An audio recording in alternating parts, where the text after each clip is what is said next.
Presented by RK Rahul Raj.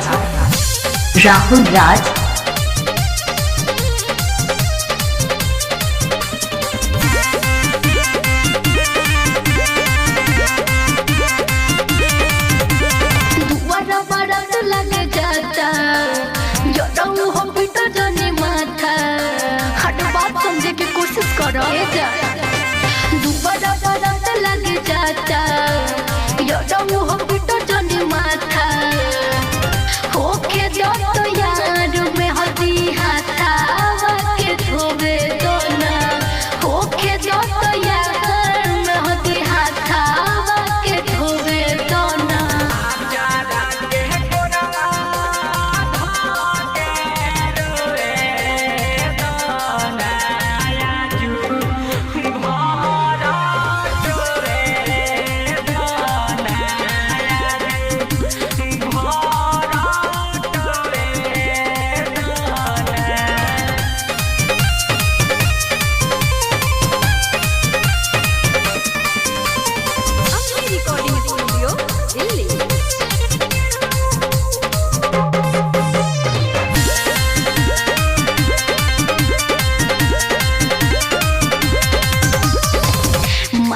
बाप के पकड़ी के रखो तानी लाज हो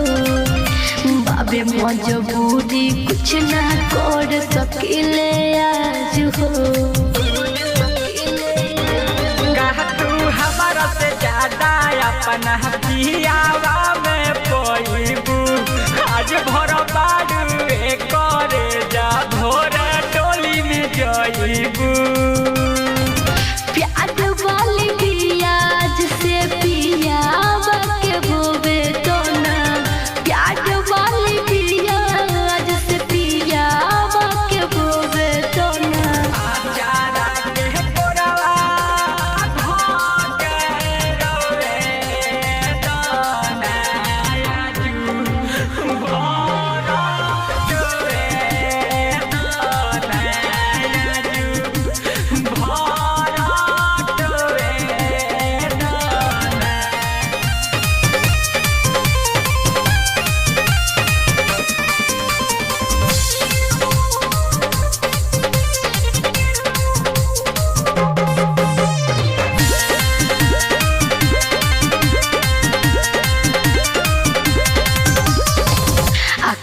बा मिलन कल से होई नहीं बेट हो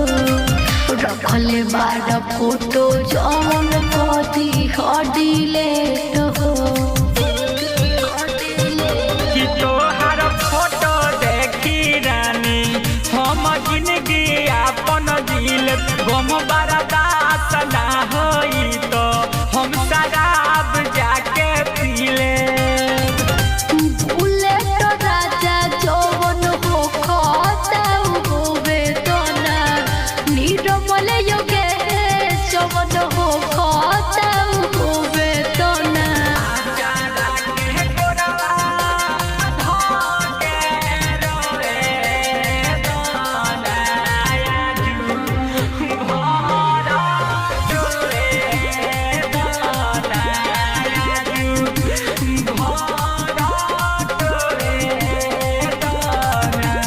दुबारा बरत लग जाता